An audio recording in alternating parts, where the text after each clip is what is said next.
Kama riwruok ma jotend dinde kaunti ma Kakamega okwedo lal mar ngima kod kethruok mag mwandu manotimore kinde mane jopiny oriwore ng'anyo manobagi kod kweth mar Azimio la Umoja One Kenya Alliance.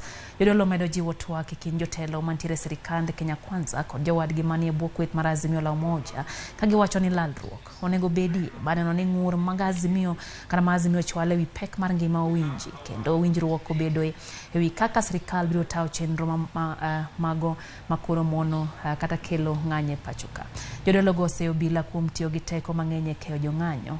Bende giwuoyo e boma ma Kakamega bang'e awayanga apisi margi maduong' e log tich mar piny owacho ma kaunti ma Kakamega kama ne giwacho ni kata obedo ni oganda ni kod ratiro margi to owinjo gitim ng'anyo yor kwe. Na kama kuna jambo ambalo ni kibaya sana kama maandamano hiyo, tukae chini tuone kwamba tunaweza suluhisha namna gani.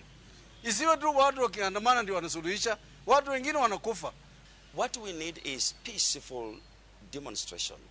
A peaceful demonstration whereby even we need the police to escort people, ask people which road are you using. We are going through this side so that the police can assist our people to do what you call a peaceful demonstration. We are also against the violence that we are seeing, things that are happening in the nation. Actually, it is not good. Tunajua maandamano ni haki ya mwananchi.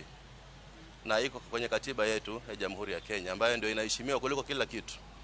Tumeona juzi mahakama imesimamisha mambo fulani, finance bill imesimamisha kuonesha kwamba katiba ni kubwa kuliko kila mtu.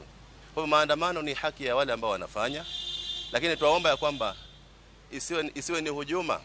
Watu waelewe maandamano ni nini. Isiwe ni uharibifu, watu waelewe maandamano ni nini. Unajua maandamano yetu mara nyingi jina ni maandamano, lakini yanayofanyika ndani ya maandamano ni uvamizi, ambapo itakuwa si vizuri.